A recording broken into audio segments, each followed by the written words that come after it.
Kasus Omikron yang ditemukan di Kabupaten Takalar membuat pemerintah Kota Makassar mulai memperketat pengawasan agar varian baru corona ini tidak meluas.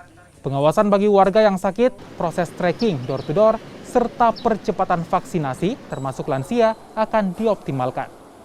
Wali Kota Makassar juga akan meminta pejabat kelurahan dan camat semakin aktif untuk melakukan pencegahan.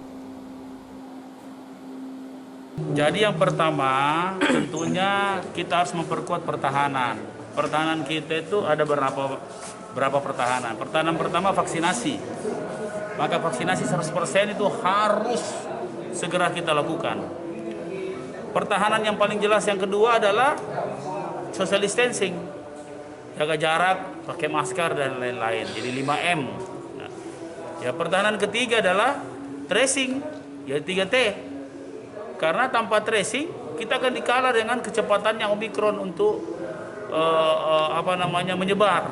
Nah, sekarang ada di Takalar. Dalam waktu ternyata sudah lama ini kejadian.